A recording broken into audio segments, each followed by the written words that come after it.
À l'écoute de Sud FM, 12h dans le studio ici à Dakar et sur l'ensemble du réseau synchronisé de cette radio.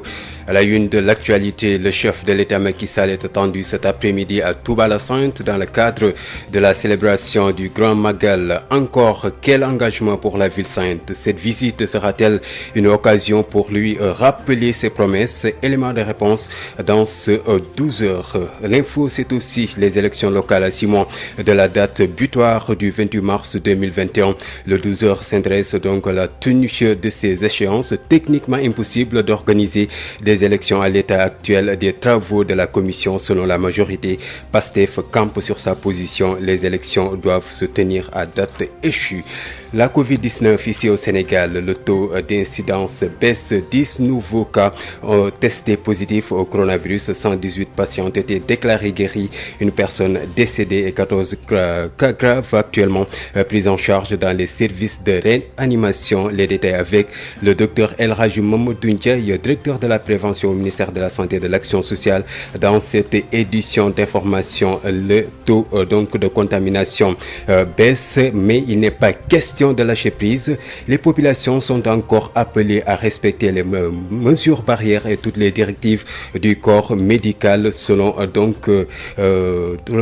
Ousmane Gueye, docteur Ousmane Gueye. Il sera avec Mame Diarra Da Silva dans cette édition d'information.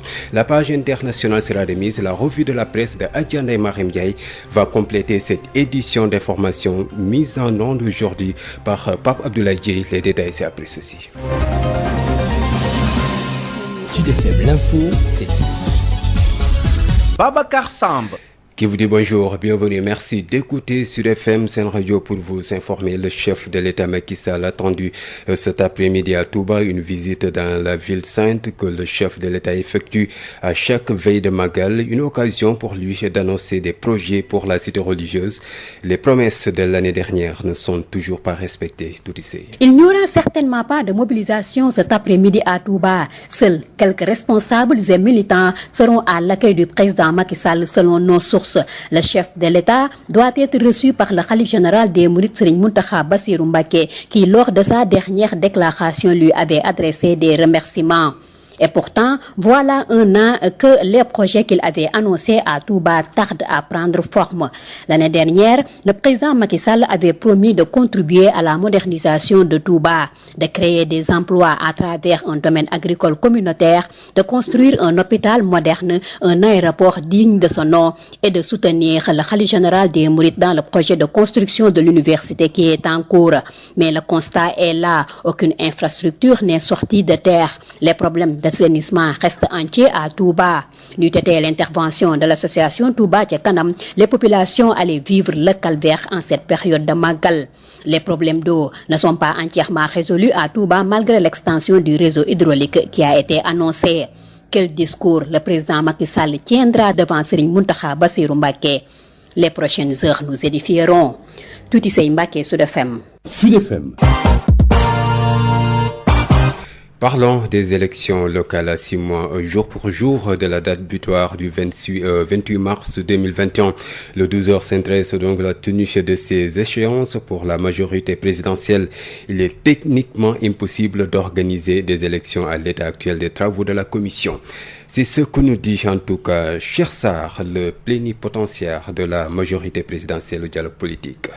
Il est avec El Hadji Malick Ndiaye.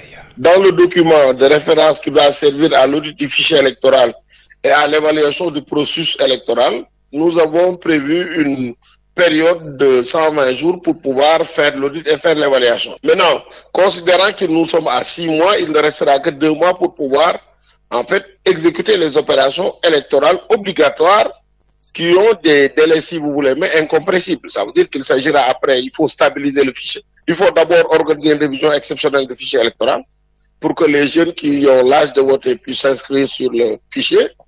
Ensuite, tout le monde sait qu'il faut stabiliser, il y a une période de contentieux qu'il faut prendre en compte. Et c'est sur la base de ce fichier stabilisé que nous aurons aux élections. Considérant maintenant qu'il ne resterait que 2 mois après l'audit du fichier et l'évaluation du processus électoral, il va être extrêmement difficile à mon avis véritablement personnel, que les élections soient organisées au plus tard le 28 mars, comme ça a été voté en fait par l'Assemblée nationale. Techniquement, si on respecte tout, vraiment, s'il n'y a pas d'accord, parce qu'il ne faudrait pas exclure que c'est la classe politique en fait qui discute.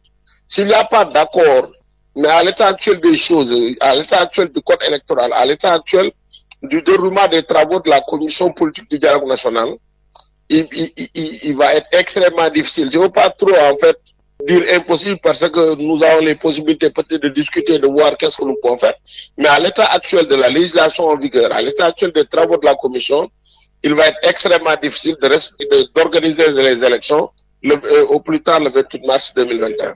À l'instant, Chersar, le plénipotentiaire de la majorité présidentielle, le chargé des élections au parti PASTEF fustige le comportement du gouvernement qui refuse de se prononcer sur les décisions retenues dans le cadre du dialogue politique pour Adjuma Sow. Les élections locales peuvent bel et bien se tenir à date échue. Je vous propose de l'écouter, il est avec El Hadj Malick Ndiaye. Rien à avoir lieu avant le 28 mars 2021. Permettez-moi d'abord de fustiger le silence du gouvernement. Il y a de cela près de 2 mois que la commission politique leur a remis le rapport spécial qui était destiné au président de la République et dans lequel il y a eu les accords que nous avons obtenus dans le cadre de ce dialogue-là.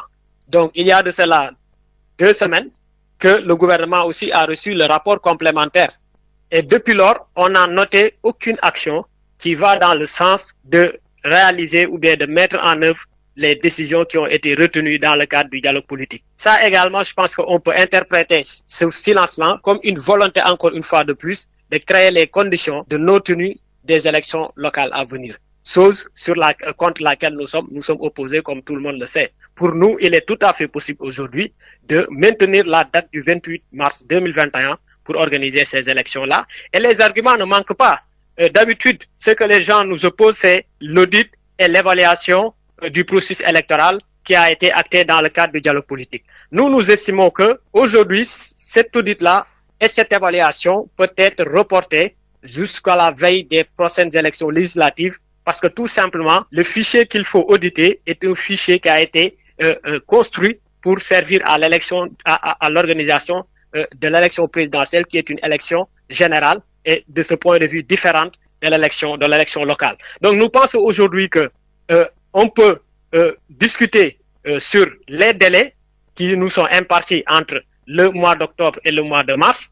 Mais pour cet audit-là, comme je l'ai dit, on peut régler beaucoup de problèmes du fichier électoral au moment de la révision des listes électorales. Ces élections peuvent bel et bien se tenir le 28 mars 2021. La révision exceptionnelle des listes électorales et la redéfinition de la carte électorale peuvent se faire dans les 6 mois, selon en tout cas l'expert électoral Valdiodio Ndiaye avec El Hadj Malick Ndiaye. Nous avons un dispositif très élevé en termes de management électoral, notamment la Direction générale des élections. Aujourd'hui, les acteurs politiques se sont entendus pour enlever le parrainage. Et je peux vous dire, c'est tout à fait possible de manière opérationnelle, on est à 6 mois, de tenir les élections locales au Sénégal. Parce que maintenant, les actes qu'il convient de poser, c'est-à-dire terminer la révision exceptionnelle des listes électorales, de redéfinir la carte électorale et également recueillir les candidatures, les valider au besoin. Et je pense que techniquement, c'est possible. Le Sénégal a suffisamment le temps pour mettre en œuvre cet aspect-là. Parce que le grand X, c'était le parrainage. Les acteurs sont entendus pour l'enlever.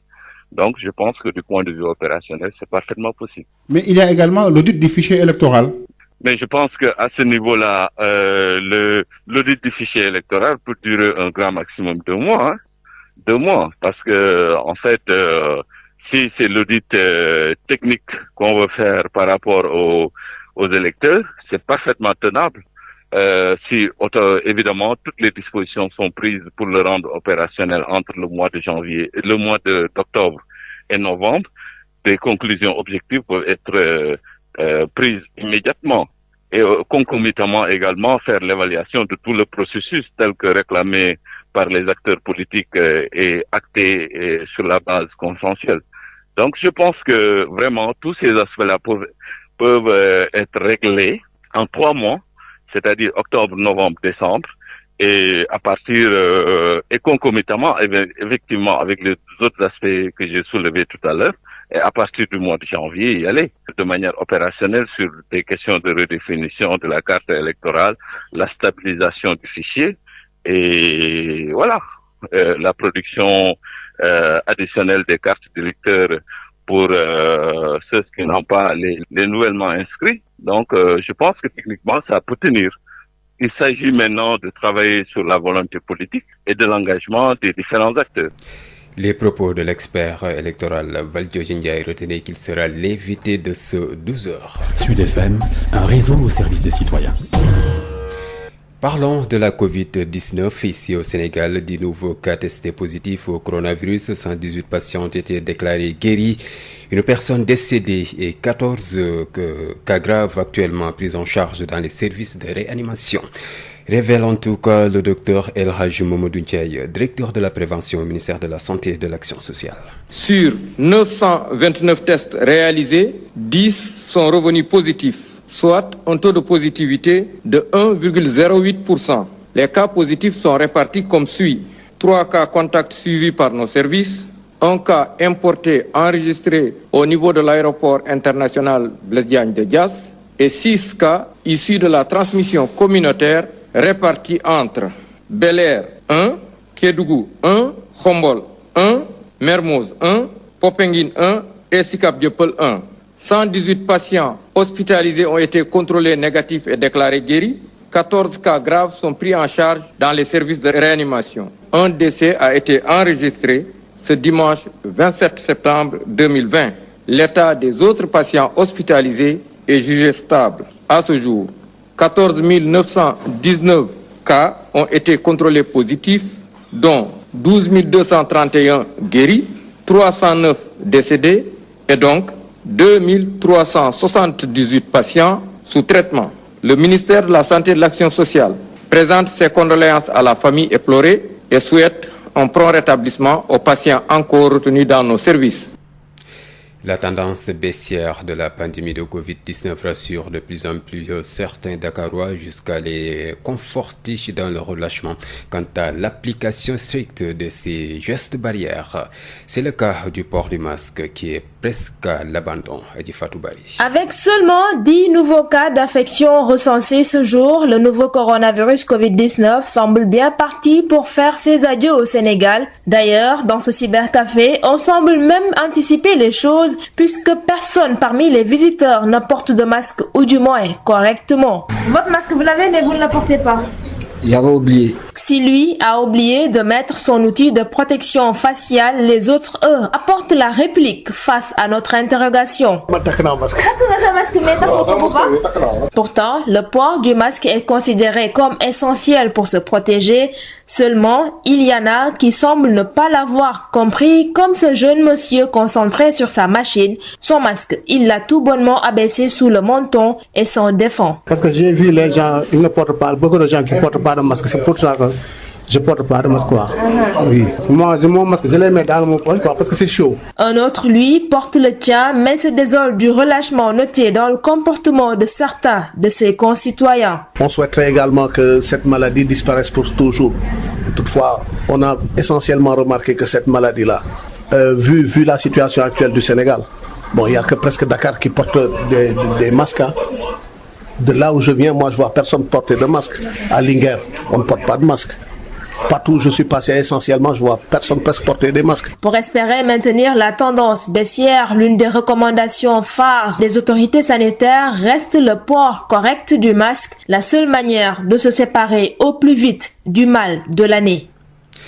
Dit Fatou Bari, c'est vrai que le taux de positivité est à la baisse, mais il ne faut pas lâcher prise dans la lutte contre le nouveau coronavirus. Les résultats obtenus ces dernières semaines sont plutôt encourageants. Certes, le Sénégal se fixe comme objectif de gagner le combat contre le coronavirus avec 0 cas sur le plan international. Pour cela, les populations sont encore appelées à respecter les mesures barrières et toutes les directives du corps médical. Sall.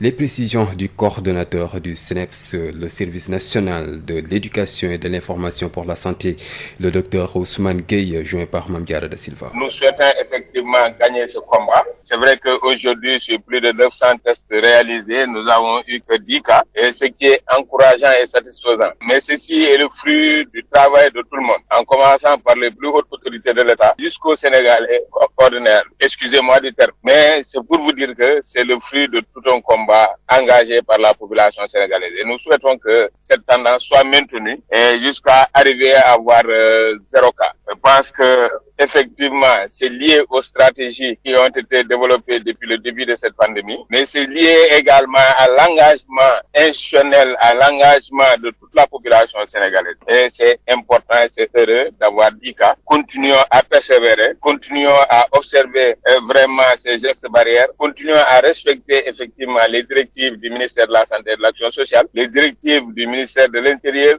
bref, les directives des autorités administratives et sanitaires pour vraiment arriver à bout de cette pandémie. Et éviter de dormir sur nos lauriers. Tout à fait. Je pense qu'aujourd'hui, c'est le moment ou jamais de redoubler d'efforts. Parce que moi, je dis, même si on est à 0,5 cas, il faudra continuer à observer les gestes barrières. Si on a 0 cas au Sénégal, continuons à observer les gestes barrières tant qu'on n'a pas 0 cas sur le plan international. Comme vous savez, aujourd'hui, le monde, c'est un village planétaire. Il n'y a pas de cloison. Donc, il y a des va-et-vient. Ce qui est important, c'est qu'on observe jusqu'à présent les gestes barrières jusqu'à avoir 0 cas sur le plan international. À l'instant, Dr Ousmane Gueye, du service national de l'éducation et de l'information pour la santé. Perturbation avortée à l'université Cheikh Anta Diop de Dakar. Le collectif des étudiants en Master 2 n'a pas réussi son souhait. Toutefois, face à cette situation, ils ne comptent pas baisser les bras et déclarent qu'ils n'accepteront pas une discrimination de plus. Massile Gueye, porte-parole du collectif, est avec Josette Kali. Et cela est dû par rapport au non-paiement de la bourse d'accompagnement que l'autorité devrait payer il y a de cela 10 mois. Mais elle a attendu jusqu'à ce qu'un bon nombre d'étudiants soutiennent leur mémoire pour qu'elle puisse nous parler de sélection. Et cette sélection-là, nous ne l'acceptons pas. Et il n'y aura pas lieu de sélectionner les étudiants alors que la bourse d'accompagnement est méritée par toute la promo 2017-2018. Elle veut payer ceux qui ont déjà soutenu. Elle veut payer ceux qui n'ont pas encore soutenu. Alors que ceux qui ont déjà soutenu sont des méritants parce qu'ils ont enduré de belles endurances. Comme son nom l'indique, la bourse d'accompagnement doit accompagner l'étudiant. Une fois avoir écoulé ces 2 ans de formation en Master 2, il doit bénéficier de cette bourse-là. Et l'autorité a dit net par rapport à ce paiement. Et c'est ce que nous faisons. Et elle veut faire une discrimination par rapport aux facultés. L'autorité a décidé de ne pas payer la faculté des lettres et des sciences humaines. Moi qui vous parle, je suis de la faculté des sciences juridiques et politiques. Mais j'apporte mon soutien à mes camarades étudiants de la faculté des lettres. Il n'y aura pas de discrimination par rapport au paiement. Nous voulons un paiement homogène et effectif et dans les plus brefs délais. Pour ces quelques 3000 étudiants des différentes facultés qui constituent le collectif, il espère donc avoir des explications claires demain. Après la rencontre avec le recteur de l'université Cheikh Anta Diop de Dakar. Brevet de fin d'études moyenne, le département de Mbour affiche un taux de réussite de près de 70%, des résultats jugés satisfaisants. La zone rurale a fait un grand bond de plus de 20%, même tendance dans la commune. Des résultats qui s'expliquent par l'engagement des enseignants et la volonté des élèves face au contexte actuel. Moustapha Sall. De bons résultats sont notés dans le département de Mbour lors de l'examen du brevet de fin d'études moyennes. Le taux de réussite du BFM est de 70%, soit une hausse de 20%. À l'IF2 de Mbour, l'inspection qui gère le monde rural, le pourcentage passe de 44 à 67%. C'est Mamoudou Ndiaye, responsable donc du BFM à la DEXCO, bureau des examens et concours de l'IF de Mbour 2. Pour cette année, les résultats sont positifs. Et si on dit positif, c'est par rapport à l'année dernière, on était à 44,57%. Cette année-ci, on a fait un bond, soit de 44 jusqu'à 67,33%. Donc là, vous pouvez juger vous-même que les résultats pratiquement sont bons. Des résultats analysés par le responsable du BFM. Bon, ce qui peut expliquer ce bon, c'est l'enthousiasme des candidats et l'enthousiasme aussi des professeurs. Parce que si vous jugez que pendant l'année scolaire normale, les enseignants ont presque 4 classes à gérer, de la 6e jusqu'à la 3e, et même plus. et que cette année-ci, avec la Covid, les enseignants n'ont que la classe de 3e à gérer. Donc je pense que là, si le résultat ne tombe pas, donc il faut se poser la question. Donc les enseignants se sont sacrifiés, malgré la pluie, malgré la maladie, n'est-ce pas? Mais les enfants aussi, vraiment, ont le mérite. Ça, il faut le dire. La tendance est la même dans la commune, avec l'IF2 comparé à l'année passée qui était de 56,41%. Pour cette présente, 70% des élèves ont décroché leur brevet de fin d'études moyennes. Une situation similaire chez les cadets pour le certificat de fin d'études élémentaires. Au CFE, pour l'édition de 2020, 86,07% des potaches ont obtenu le sésame contre 51,21% pour l'année précédente. Moustapha Salembourg, Sud FM. Sud FM vous transporte partout au Sénégal et dans le monde. Sud International. Et nous allons parler du coronavirus dans le monde. Plus de 2 millions de décès liés au nouveau coronavirus ont été recensés dans le monde pour 33 18 877 cas. Plus de 22 640 000 personnes sont déclarées guéries par les autorités. Les régions les plus touchées en nombre de décès sont l'Amérique latine et les Caraïbes, l'Europe et les États-Unis, ainsi que le Canada. En Allemagne, l'évolution de la pandémie est jugée très inquiétante par le gouvernement d'Angela Merkel, a déclaré ce lundi son porte-parole. Élection présidentielle à Djibouti cette fois-ci. À 7 mois de la présidentielle, la coalition L'Union pour le Salut National, qui regroupe plusieurs partis d'opposition, a annoncé vendredi se mobiliser contre un 5e mandat du président Ismaël Omar Guelleh.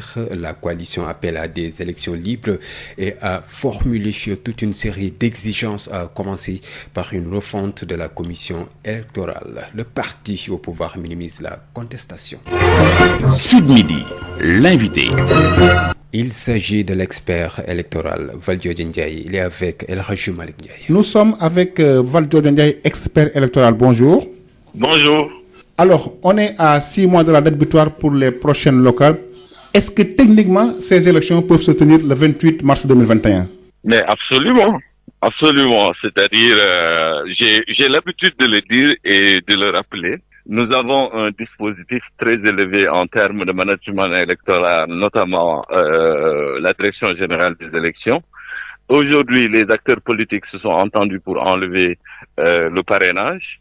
Et je peux vous dire, c'est tout à fait possible de manière opérationnelle. On est à 6 mois. De tenir les élections locales au Sénégal. Parce que maintenant, les actes qu'il convient de poser, c'est-à-dire terminer la révision exceptionnelle des listes électorales, de redéfinir la carte électorale et également recueillir les candidatures, les valider au besoin. Et je pense que techniquement, c'est possible. Le Sénégal a suffisamment le temps pour mettre en œuvre cet aspect-là. Parce que le grand X, c'était le parrainage. Les acteurs sont entendus pour l'enlever. Donc, je pense que du point de vue opérationnel, c'est parfaitement possible. Mais il y a également l'audit du fichier électoral. Mais je pense qu'à ce niveau-là, l'audit du fichier électoral peut durer un grand maximum de 2 mois. Hein. 2 mois. Parce que, en fait, si c'est l'audit technique qu'on veut faire par rapport aux électeurs, c'est parfaitement tenable. Si évidemment toutes les dispositions sont prises pour le rendre opérationnel entre le mois de janvier, le mois d'octobre et novembre, des conclusions objectives peuvent être prises immédiatement et concomitamment également faire l'évaluation de tout le processus tel que réclamé par les acteurs politiques et acté sur la base consensuelle. Donc je pense que vraiment tous ces aspects-là peuvent être réglés en 3 mois. C'est-à-dire octobre, novembre, décembre, et à partir, et concomitamment, effectivement, avec les autres aspects que j'ai soulevés tout à l'heure, et à partir du mois de janvier, y aller, de manière opérationnelle sur des questions de redéfinition de la carte électorale, la stabilisation du fichier, et voilà, la production additionnelle des cartes d'électeurs pour ceux qui n'ont pas les nouvellement inscrits. Donc, je pense que techniquement, ça peut tenir. Il s'agit maintenant de travailler sur la volonté politique et de l'engagement des différents acteurs. En quoi faisant? Mais évidemment, s'ils ont la volonté et avec un timing précis avec une planification très objective, on peut y arriver. La concomitance de l'évaluation et l'audit du fichier et en même temps la stabilisation ensuite du fichier électoral et la redéfinition de la carte électorale, tout ceci peut se faire en 6 mois. C'est normal. C'est un problème d'engagement et l'État met les moyens. Nous avons une administration électorale de très haut niveau et je suis très bien placé pour le savoir. Donc, je pense pas que s'il y a la volonté politique, on peut y aller et la date de mars 2021 peut bel et bien tenir, comme j'ai l'habitude de le dire. Justement, l'opposition dans sa globalité ne comprend pas le silence du chef de l'État qui a pourtant reçu les rapports issus du dialogue. Bon, c'est justement ça rejoint un peu ce que j'étais en train de vous dire tout à l'heure, c'est-à-dire la volonté politique. Parce qu'avec une volonté politique, on peut soulever des montagnes. C'est-à-dire, quand les gens décident d'aller de l'avant, s'il y a la volonté politique, des décisions fermes qui sont arrêtées, évidemment, on va atteindre ces objectifs-là. C'est clair, net, précis. Je suis d'accord avec l'opposition sur ce point-là. Donc, c'est à l'État de prendre ses responsabilités pour le respect du calendrier républicain. C'est pas nécessaire. C'est pas nécessaire parce que en fait, ça devient un peu confus au Sénégal parce que dans la mesure où à chaque fois il y a des changements et finalement même aujourd'hui les maires sont élus, on est en train tout le temps de rajouter leur mandat. Ils sont là depuis 2014, ils sont en train de faire banalement 6 ans. Et bientôt 7 ans, mais je pense que objectivement, les populations ne les ont pas donné un mandat de 7 ans. Les populations les ont donné un mandat sur le principe de 5 ans. Et donc, il faut respecter ces 5 ans-là. Faldo Ndiaye, je vous remercie. Merci beaucoup. Babacar Samb. Voilà, c'est la fin de cette édition d'information. À partir de 13h, vous aurez El Hadji Maodo Faye pour le journal Wolof. D'ici là, portez-vous bien.